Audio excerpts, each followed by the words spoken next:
amigas y amigos televidentes de este su programa Periodismo y Sociedad, un espacio plural, horizontal, el cual todos los días se presenta ante ustedes con el fin de traerle temas de actualidad y una visión crítica sobre algunos aspectos de la sociedad, de lo que ocurre en la República, en el continente y en el mundo, con el fin de establecer un diálogo abierto, el cual nos sirva para nutrirnos de alguna información que nos permita formarnos cada uno nuestro criterio. Hoy estamos comenzando el programa. Licho, Andrés Mato, Licho debe estar al llegar, así que me entrega esta tarea de iniciar un programa, la cual no es fácil.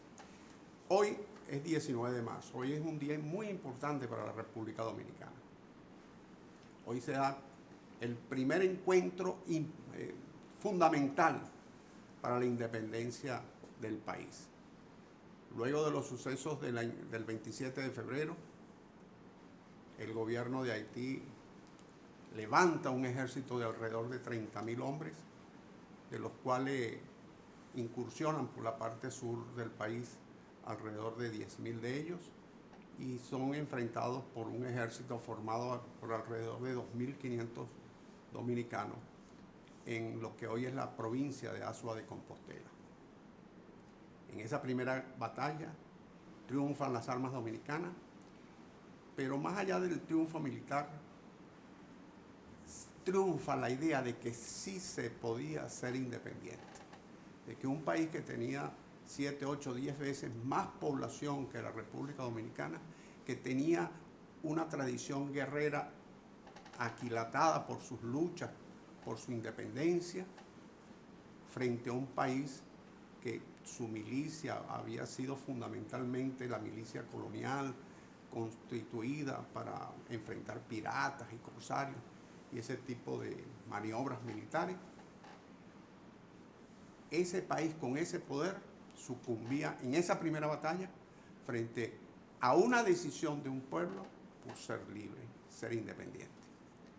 De allí que la importancia histórica de esta batalla es ese sentido nacionalista propio, ese amor que se aquilató. El amor existía, pero se aquilató con ese evento y dio al traste en esta primera de cambio con la intención haitiana de sostener el dominio sobre la República Dominicana. Luego se dieron muchos eventos que culminó con la independencia total del país, pero ese primer evento fue fundamental. De haber sufrido derrota, las armas dominicanas hubiesen sido desastrosos para el país. Hoy hay muchos temas en la cartera, en la agenda diaria del país, pero vamos a comenzar con uno que no es propio de la República Dominicana, aunque sí nos ocupa porque es un tema que es transversal a todas las sociedades, que es el de la violencia, los índices de homicidio en las ciudades. Yo quisiera que colocasen un primer gráfico en la pantalla. Ok.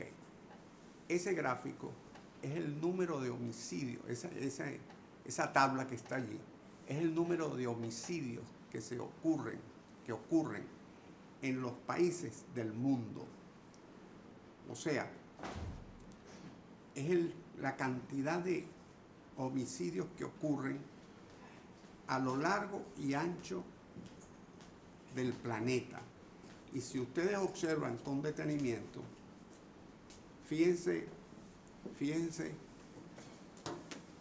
las ciudades que encabezan esa estadística. Son ciudades fundamentalmente de la América Latina. Son ciudades de México, Brasil y Venezuela. Hace unos pocos años teníamos la visión de que las ciudades centroamericanas, particularmente de El Salvador, Honduras y Guatemala, eran las ciudades más violentas del mundo. eso ha ido cediendo y esa posición que no es de honor la han venido ocupando países como México, como Brasil y como Venezuela. Y es por una razón muy específica. El ataque al tema de la violencia se ha centrado en esos países fundamentalmente en el uso de la fuerza. De la fuerza frente a una realidad que los va arropando, como es la realidad del tráfico de drogas. El tráfico de drogas ha venido minando todos los estamentos de la sociedad. En cada uno de esos países con sus características particulares. En el caso mexicano, el traslado de una cantidad de carteles de la droga de Colombia que se han trasladado a las ciudades de México, particularmente a las ciudades norteñas. A esto aunado con negocios como el que está combatiendo en estos momentos Andrés Manuel López Obrador, como el tráfico ilegal de gasolina.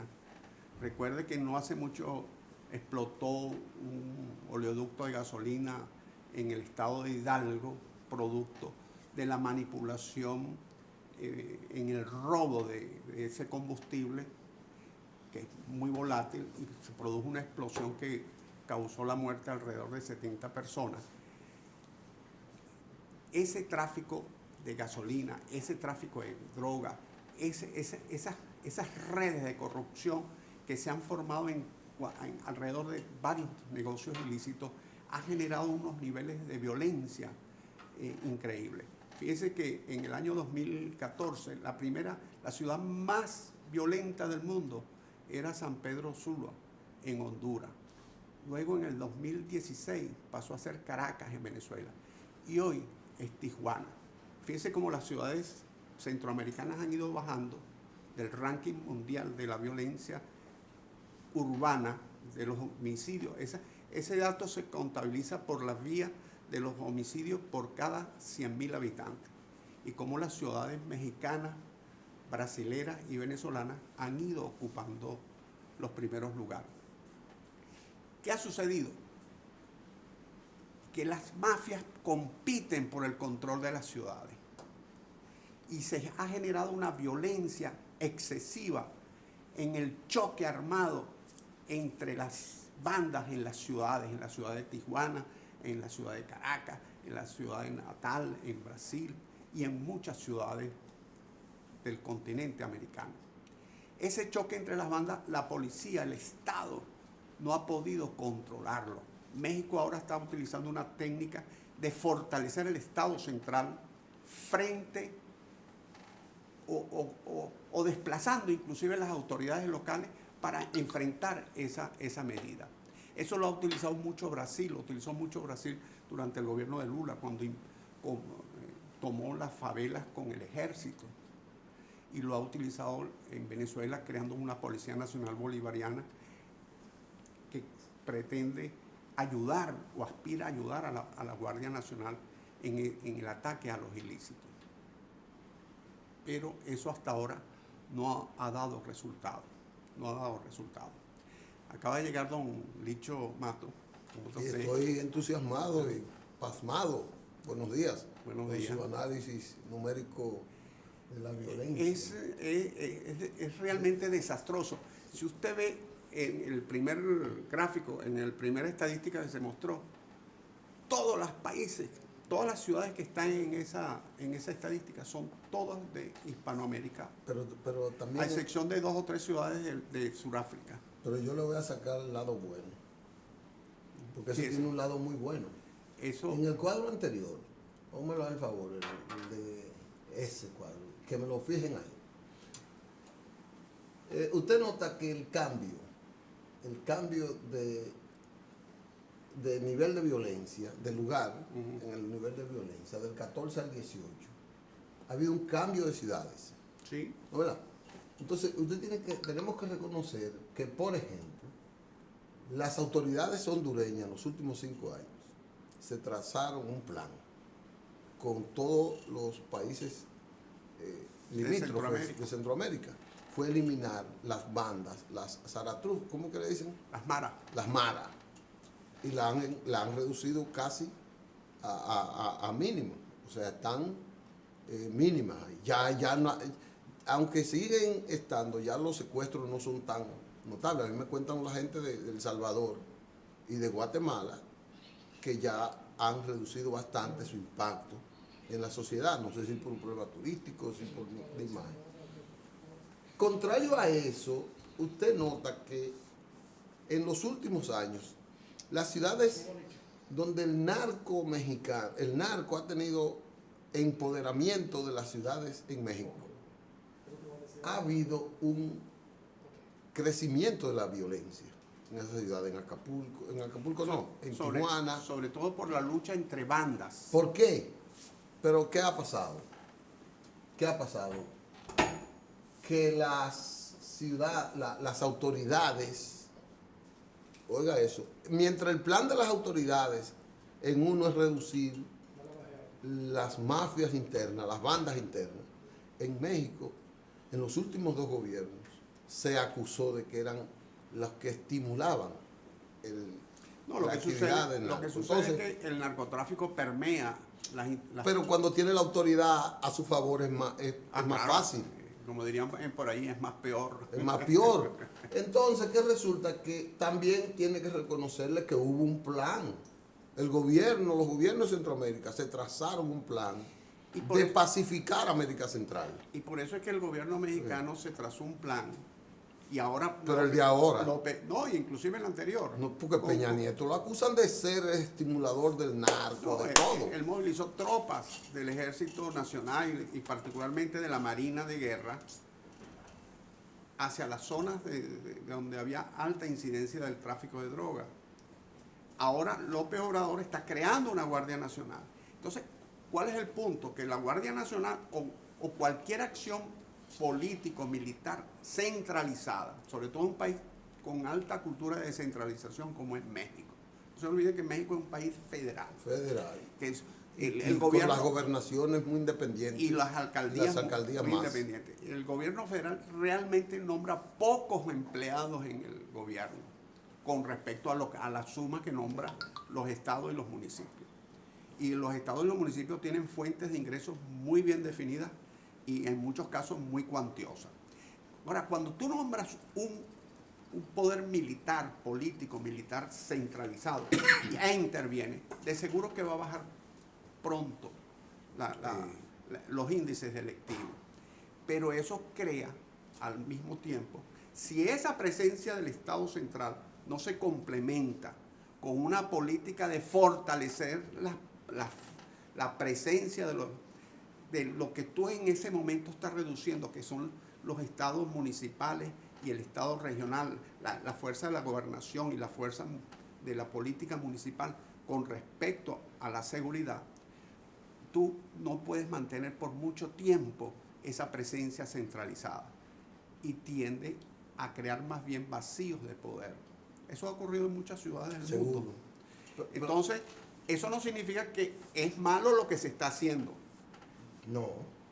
Lo que significa es que hay que hacer lo que se está haciendo, pero con visión. Y reforzarlo. Con visión de futuro. Sí. Con visión no solamente a corto plazo de 1, 2 o 3 años, bajan los índices, luego se produce un vacío, se desestructuran las estructuras que por muchos años se tenían como costumbre, como parte de la vida social, institucional de los pobladores de cualquier ciudad, que muchas de esas, cierto es que estaban penetradas por el narcotráfico. En ese proceso centralizador, lo que hay que aprovechar para limpiar todas esas estructuras, revitalizarlas, introducir un programa agresivo, tanto de educación como de empleo, porque ese es el otro grave problema, que en esas luchas entre bandas, muchos muchachos le pagan con los desechos de los grandes cargamentos que van hacia los Estados Unidos, lo que sobra le pagan los sueldos. La cuota del menudeo, del pago. Se lo pagan con droga Y eso aquí también lo pagan. ese pago en droga, el muchacho genera su propio mercado en su comunidad, en su barrio, donde él viva, su propio micromercado, y eso genera pleitos entre banditas, entre pequeños capos de droga, capitos de droga, de un barrio a otro, y se generan esas luchas que todo eso aumenta los niveles de violencia.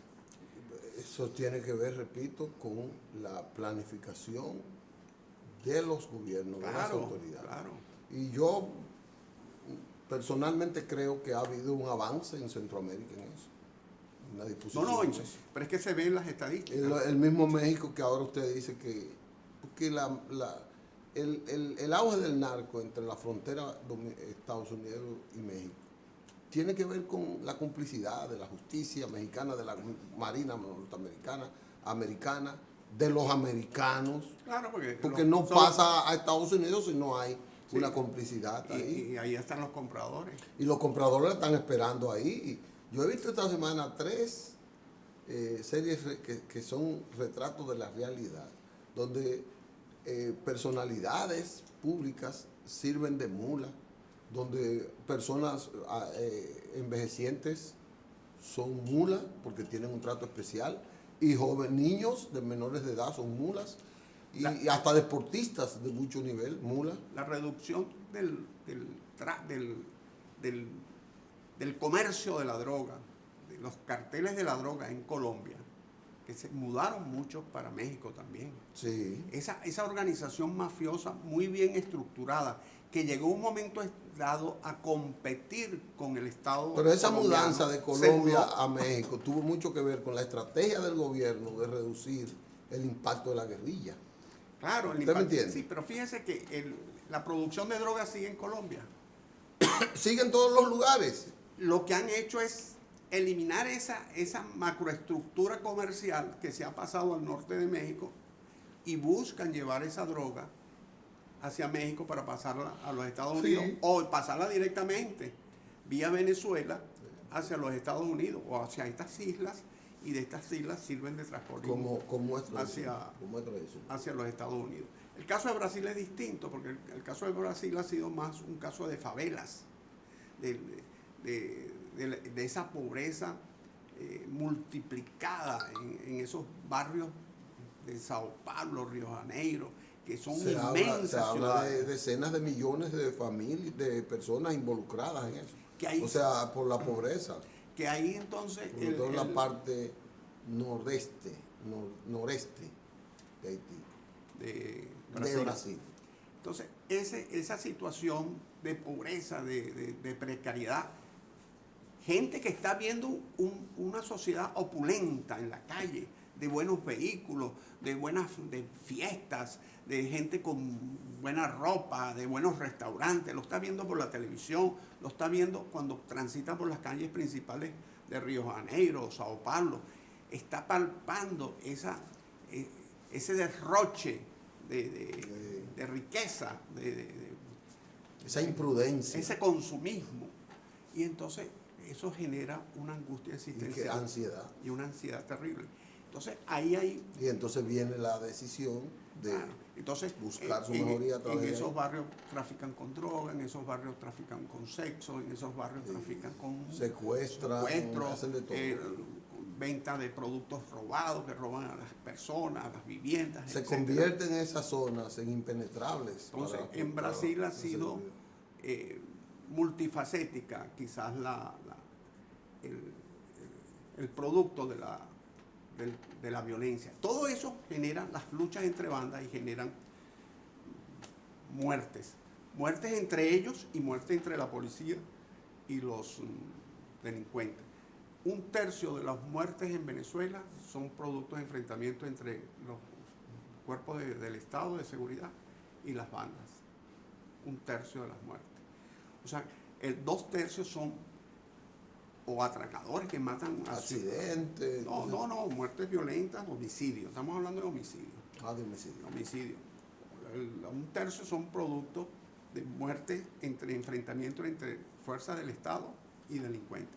Y 2/3 son o atracadores que matan a sus víctimas, o peleas entre bandas, ajustes de cuenta, ¿cómo se llama? Ajustes de cuenta, entre bandas, entre grupos, entre delincuentes.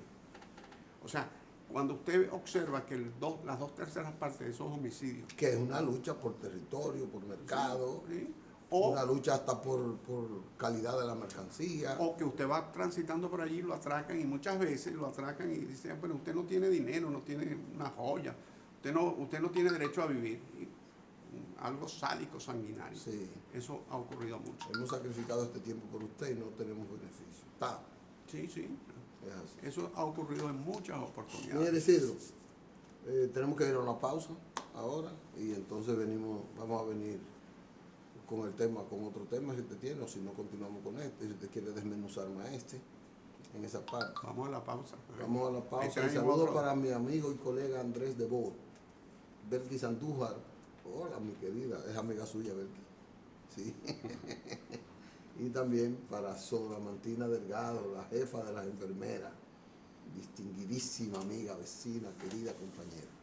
Nos veremos en breve con otros temas y periodismo y sociedad.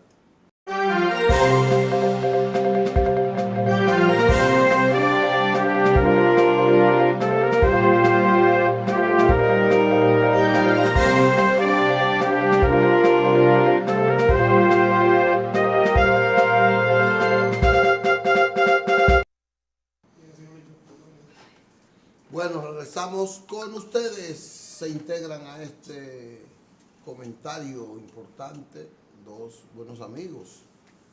Richard Rodríguez se integra también. Mire, don Isidro, usted tiene un tema con las mujeres. Usted está luchando por la libertad de las mujeres. No, lo que vamos a tener que luchar nosotros para que nos liberamos. Para que no nos no nos subyuguen. No, pero no es así. Es una broma. La lucha por el derecho de la mujer a tener una participación igualitaria en la sociedad se da de muchas formas, muchísimas formas, y constantemente estamos viendo manifestaciones a lo largo y ancho del mundo donde la mujer utiliza muchos escenarios para hacer valer sus derechos. En Israel, una sociedad sumamente conservadora, se viene dando una batalla interesantísima y la está dando un grupo de mujeres fundamentalmente suramericanas, latinoamericanas. ¿Cómo? Sí, no te olvides que los israelitas son israelitas, no importa dónde hayan nacido. Y estas son mujeres descendientes que son judías, de su religión judía, descendientes de judíos, que han emigrado a Israel y han emprendido una lucha para poder participar en los oficios religiosos que se dan en el Muro de los Lamentos en igualdad de condiciones con los hombres. Debe explicarle brevemente. El mundo, o sea, una cultura occidental la han... Claro, y eso pone de manifiesto de que el mundo hebreo que se ha desarrollado en nuestros países es mucho más liberal que grupos hebreos de Israel que son ultra ortodoxos. No pueden soslayarse de la cultura local. Claro, ese es el proceso de transculturación. Transculturación, es correcto. Eso permea y eso no hay fuerza militar. Eso mismo pasa con los nacionales nuestros que se van a otras naciones. Se van a Europa, se van a Estados Unidos y de una vez se van transculturizando y asimilan aquella cultura donde los menos refuerzan la nuestra, pero la de allá, que es el modus vivendi. En el año 48, cuando se da la independencia de Israel, los grupos ultraconservadores, esos que andan con esos gorros negros altos, con esos rulos, y andan con un gesto con el cuerpo, y particularmente en el Muro de los Lamentos, que es propio de su creencia y lo cual es muy respetable. Era tan fuerte el grupo ultraconservador en el año 1948 que a Ben Gurión, fundador del Estado israelita moderno. 48 cuando se fundó el Estado de Israel. Claro, cuando se da la independencia de Israel o se funda o se refunda el Estado de Israel. En 1948, ese grupo le pidió a Ben Gurión, que es el padre de la patria moderna israelí, El ideólogo. el ideólogo, que ellos no fueran al servicio militar, que sus hijos no fueran al servicio militar. Imagínate tú, un país que estaba en guerra por Un pulgarcito ante un continente. Exacto. Y un país que estaba en guerra con todo el entorno por su sobrevivencia. Porque el gran problema de los israelitas es que si pierden la guerra lo echan al mar. Seguro. ¿Ah? No, Seguro, porque todos son musulmanes, casi todos. todos alrededor son. Si ellos pierden la guerra, los echan al mar. Ahí no tienen aquí como para coger para el centro. O cogen del un país, avión para Estados Unidos.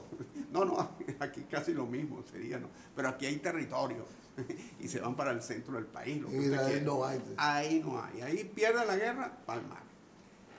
Expulsado. Bueno, ese grupo ultraconservador que ha tenido una influencia toda la vida, se dio un poco en el año 2005, aceptando que una parte del muro las mujeres pudiesen visitarlo, pero no pueden llevar la Torah, que son los 5 primeros libros de la Biblia, la Torah judía, ni pueden llevar la parafernalia de la religión judía. La indumentaria, Indumentaria, que caracteriza.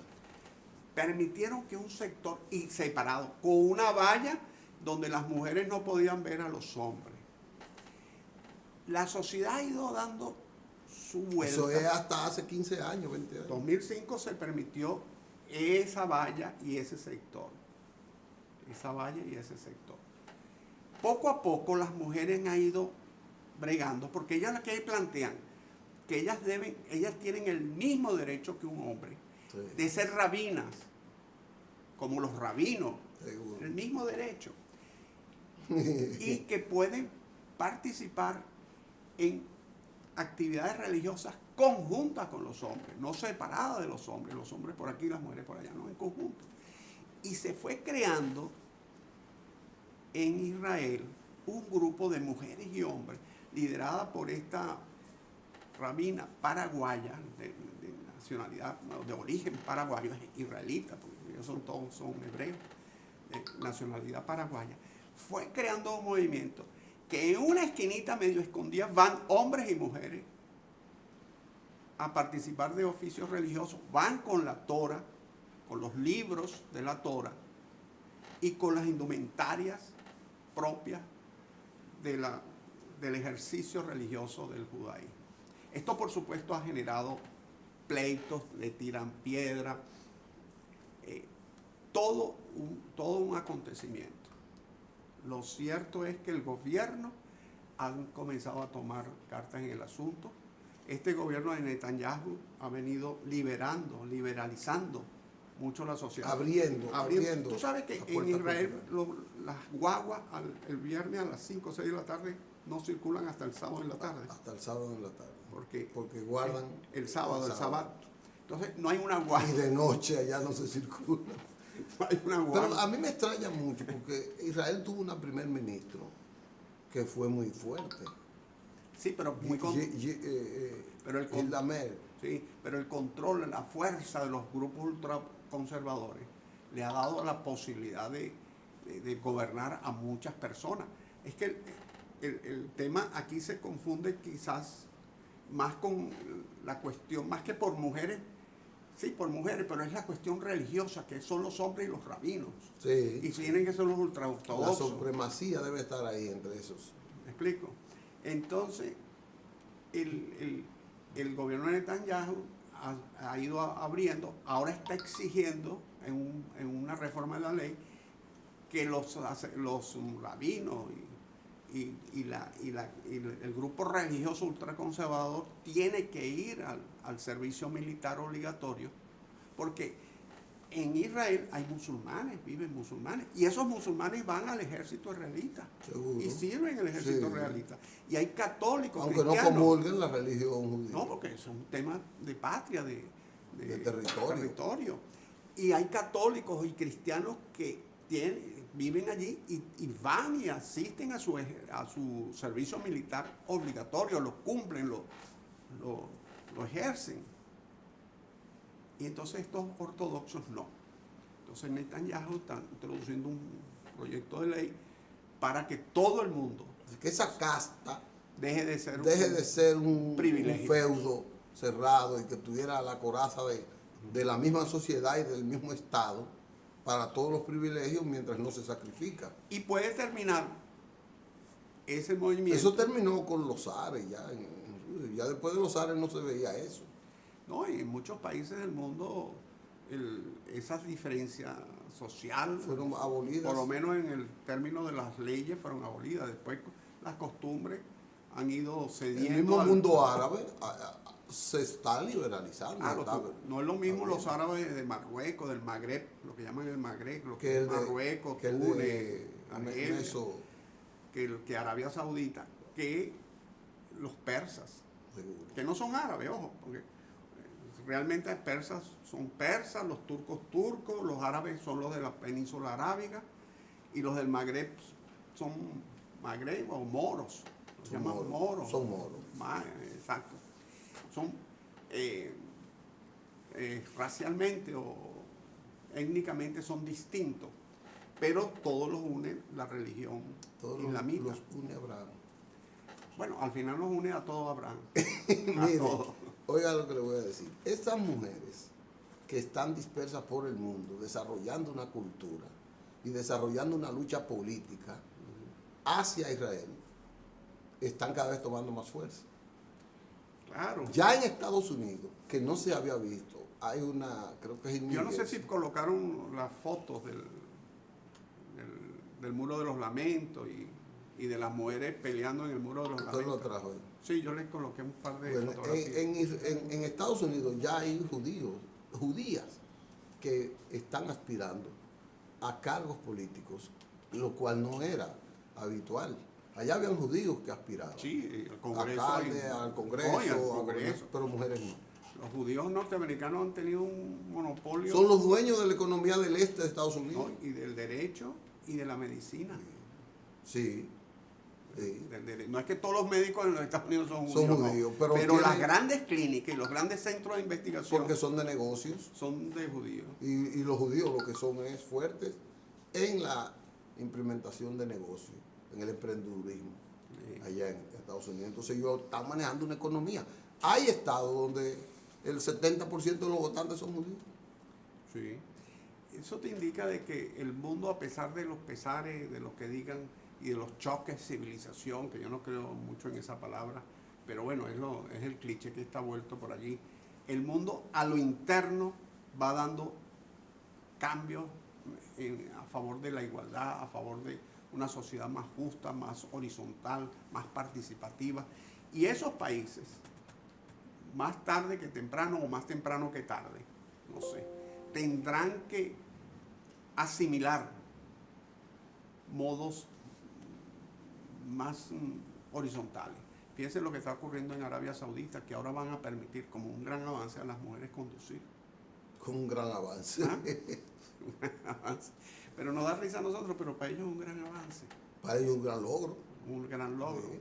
Y esas sociedades como la de Afganistán, Irán, que son las más, desde el punto de vista nuestro, más cerradas porque andan con la, ¿cómo que se llama? La túnica.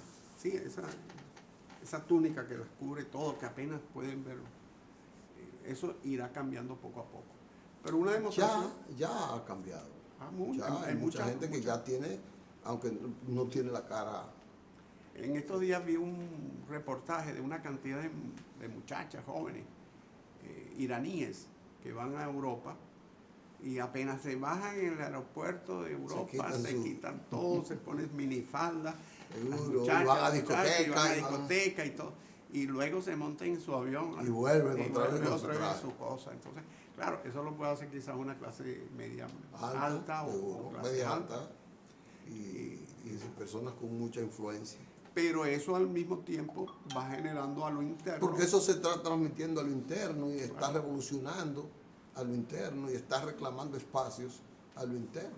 Y fíjese que en Irán, cada vez que hay elecciones, termina con una crisis de denuncias de fraudes, denuncias de y con inmensas manifestaciones, meten presos a los candidatos de oposición, etcétera, porque el régimen de los ayatolás, que es un régimen confesional, cerrado, va perdiendo espacio, ha perdido mucho espacio en la sociedad.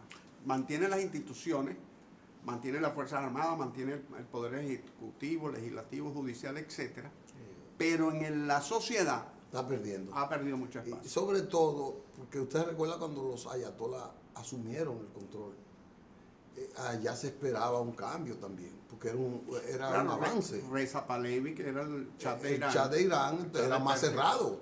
Era muy, no, pero no era más cerrado que actual. ¿Usted cree que no? No, porque el Shah de Irán, la gran reacción es Mohamed Reza Pahlavi se veía como la persona que tenía desde el punto de vista enclaustrada. del autoritarismo, sí. Pero es que estos son más autoritarios que el Reza Pahlavi. Sí. Reza Pahlavi se le criticaba, era su proceso de occidentalización de la sociedad iraní. De que estaba abriendo espacios para el pensamiento occidental y promoviendo transformaciones propias del mundo occidental. Que cuando llega, pero eso con un régimen autoritario. Quizá la gente reaccionó contra el régimen autoritario y pensó que lo que venía era más democracia. Porque Reza Pahlavi estaba democratizando el entorno social. Tenía una imagen exterior distinta. Pero no estaba democratizando las instituciones del Estado. El interior. Del gobierno, lo que es el poder ejecutivo, legislativo y judicial. No lo estaba democratizando. Y la gente quizás reaccionó fue contra eso. Y colocaron los ayatolás con un mensaje de paz, de amor, pero dentro del canon religioso. Y entonces lo que hizo fue revertir los procesos de occidentalización. Eso lo mismo pasó en buena forma con Pedro el Grande, en la Rusia zarista. La Rusia zarista. Que emprendió un proceso de occidentalización. Pedro el Grande transitó por Europa 2 o 3 años, inclusive vestido como un civil cualquiera, sí, para percibir los cambios, la sociedad occidental y los cambios que él podía introducir en Rusia. Esos procesos deben venir. No es porque el occidente sea mejor o peor, tiene muchas cosas buenas, pero en comparación, el sentido de igualdad, el sentido de horizontalidad, el sentido de libertad, justicia que tiene Occidente. Seguro los derechos humanos son vistos de otra manera, claro, más incluyentes. Aunque no se practiquen, pero, sí, se practican. Pero está el derecho allí y se lucha por ese derecho. Y se practican. El nivel de integración de las sociedades nórdicas de Suecia, ¿cómo se llama? De Finlandia. Sí, Finlandia, Suecia, de Noruega. Son avances Holanda, significativos. Claro. Pero eso viene también desde antes en Francia, de Inglaterra, donde el derecho comenzó a tener vigencia de manera efectiva en función de la igualdad. Claro, el sentido de igualdad. Entonces, ¿tenemos que dar una pausa? Bueno, pues vamos a una pausa, porque ustedes son los dueños de esto. Nos vemos en una pausa y volvemos en breve.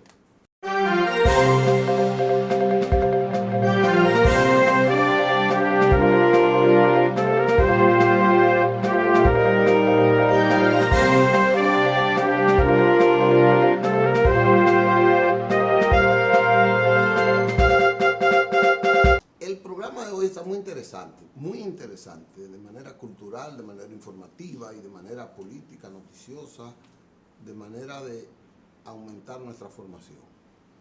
Por eso que doña María dice que le gusta que usted esté aquí los martes, ya ve el programa los martes por eso, que Isidro tiene una buena diseminación de lo que va. Pero vamos a aterrizar aquí ahora, vamos a ser dominicanos, vamos a ser humildes, vamos a llegar aquí y comentar cosas de aquí. Como debe ser. Como debe ser, para que no nos digan, esto es extranjerizado, esto nada más hablan de las bondades del exterior, vamos a hablar de la bondad de aquí. Ya iniciamos hablando del 19 de marzo. Qué bueno, pero vamos a hablar un poco. Es importante volver a eso porque sí, es una fecha muy importante. Mire, hoy es 19 de marzo. Hoy se celebra la batalla del 19 de marzo. Yo escuché a Isidro que decía que la batalla del 19 de marzo fue dirigida por Pedro Santana. En los libros que nos enseñaron todo, fue dirigida por Pedro Santana. Pero Pedro Santana estaba aquí en Sabana Güey, sentado con 2 o 3 mujeres. El que estaba tirando espada ahí se llamó Antonio Duvergé. Ese era el león de ahí, el que estaba montado en un caballo y a pie. Y era el que estaba... Salud. Perdón. Salud. Y era quien estuvo dirigiendo. Y Antonio Duvergé consiguió un prestigio. Venía de pelear en varias, porque la batalla del 19 de marzo. Él fue un comandante guerrillero por toda esa zona, antes del 19 de Antonio marzo. Duvergé era un descendiente, creo que puertorriqueño, era puertorriqueño. Entonces, él se enroló en el ejército dominicano y decidió entonces, por su destreza, tomar el comando, o sea, se lo dieron. Pero ganó varias batallas ahí. El Memiso, una batalla del Maniera, ahí, el Número, que es también de Azua. Antes se habían dado unas batallas en el área de San Juan, Neiva y cosas que fueron diezmando el ejército. Cuando Sofrón decide tomar el ejército, fortalecer el ejército, con los 30.000 experimentados militares. Claro, venían de la guerra de independencia contra Francia. Preparados con el ejército francés también. Claro. O sea, no era una cuestión de cosas. No y era, que 2000... No era un 20 tú. No era un ventú para pelear, mira, que el campesino machetero que hay allí, el andullero. No, eran militares de verdad. Y el ejército nuestro, conducido militarmente por el valor de Duvergé y los hermanos Puello, Gavino y José Joaquín Puello, que venían desde esa guerra, desde San Juan de la Maguana. A todos los fusiló Santana después. A todos.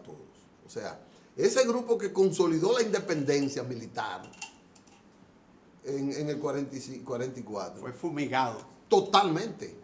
Los hermanos Puello los linchó, los mandó a matar Pedro Santana. Antonio Duvergé los mandó a fusilar a meses de haber ganado, porque Santana era un individuo... Caudillo. Un caudillo y era absolutista. Nadie que le hiciera sombra a él, aunque haya sido un héroe. Pero él no mató a Duarte porque se fue. Y a Mella también. O sea, mató a Sánchez porque osó venir.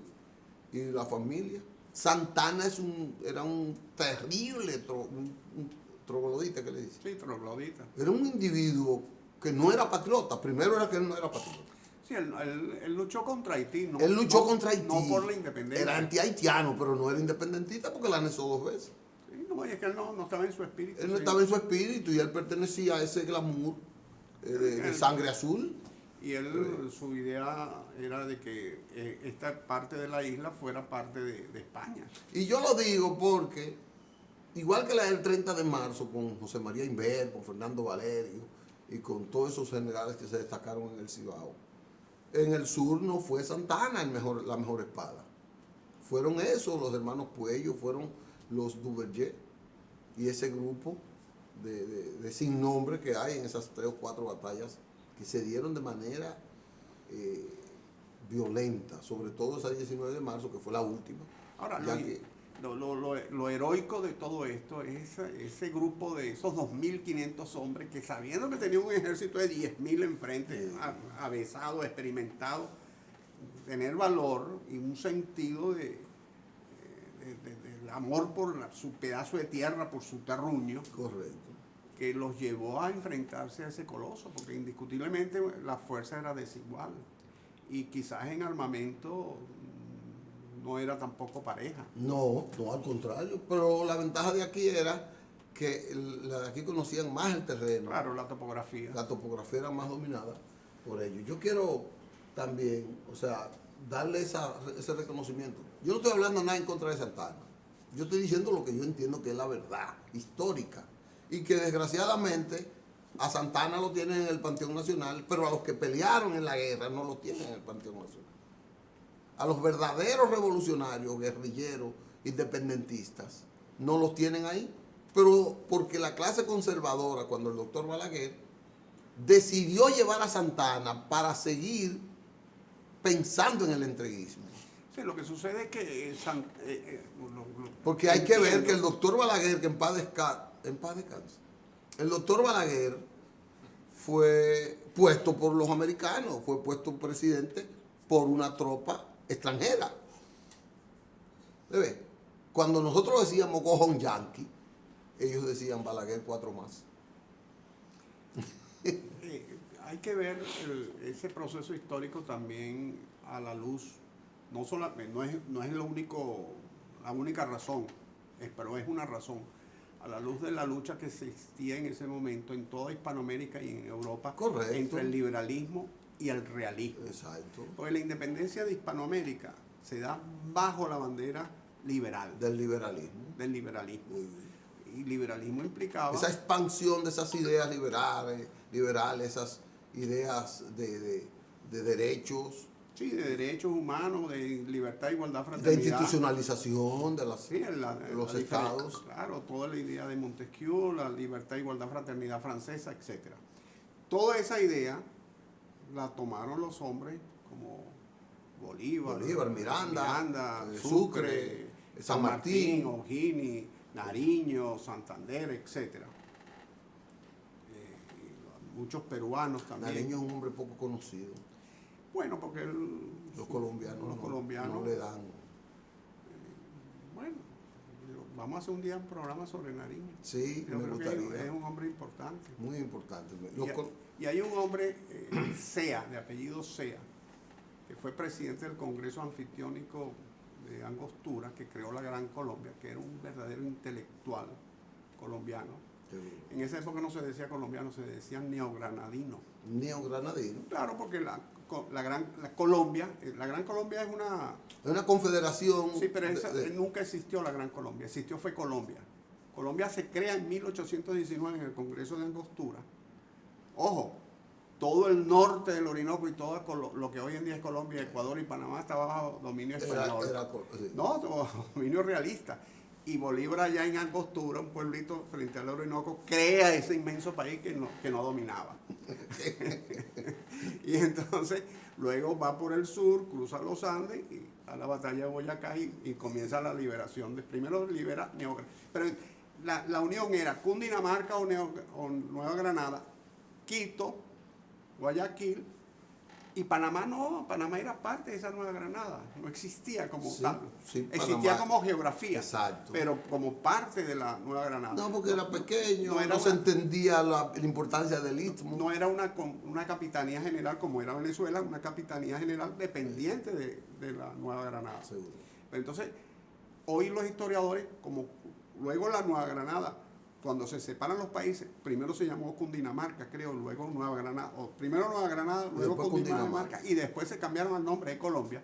Los historiadores, para diferenciar esta Colombia de la Colombia de Bolívar, llaman a la de Bolívar Gran Colombia. Sí. Pero no hay ningún texto de Bolívar donde hable de la Gran Colombia. ¿Ah? Esas son cosas que hay que tenerla presente. Bueno, vamos a recordar siempre el 19 de marzo y a esos generales que han estado marginados en esa parte. No, quiero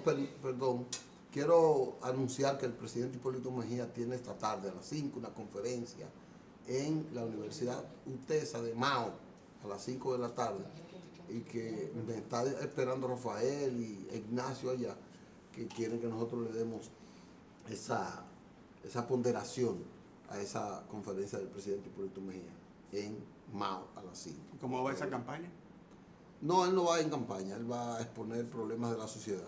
Un candidato, no, él va como el experto. Que va a una universidad y no va a hacer campaña. Pero... Señores, Isidro es terrible, terrible. Nos veremos mañana con más Ramos. Usted no es fácil. En este diario vivir de los temas de actualidad. Gracias, Isidro. De verdad que me siento muy orgulloso de estar a su lado, aprender de esa amplia disertación suya. Mañana nos vemos, señores.